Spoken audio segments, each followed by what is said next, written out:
I invited one young woman over for dinner and I said, you know what? I want to talk about relationships and sex. And so I said, invite a friend of a friend of a friend of a friend, and let's have a couple glasses of wine and talk about relationships. I knew I had to do it again. And so I did.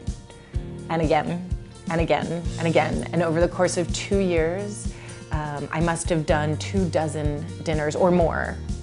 And so you'd think after having dozens of dinners and hundreds of women around my dining room table that there would be hundreds of problems to solve. But it's not true.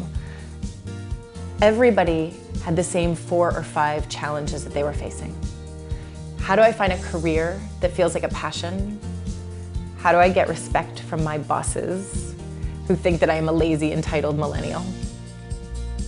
How do I find a partner who honors my ambition? Will I have to take my foot off the gas of my career when I decide to have a family? And finally, will all this struggle be worth it? And that's it. I have learned so much from the millennial women at my table. And frankly, we should all be more millennial. And so, you know, above all else, millennial women want freedom. They want freedom from the office, freedom from the old ways of doing things. They want to work how they want, when they want, where they want.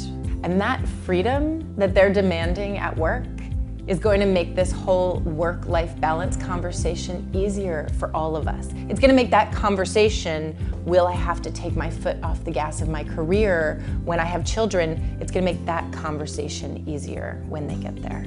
This is a generation of women who have come together and are helping each other achieve and succeed. I call it your squad. Your squad is not Taylor Swift and all of her friends in sequin crop tops.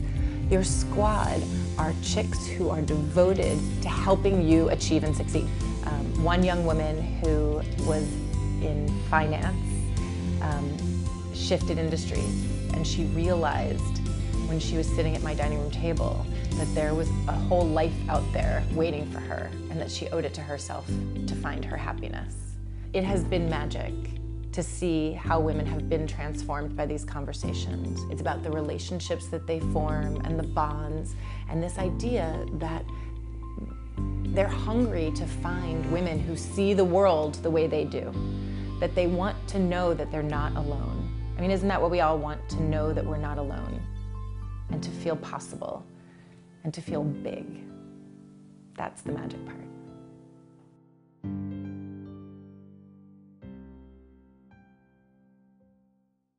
Hey, NBC News fans, thanks for checking out our YouTube channel. Subscribe by clicking on that button down here and click on any of the videos over here to watch the latest interviews, show highlights, and digital exclusives. Thanks for watching.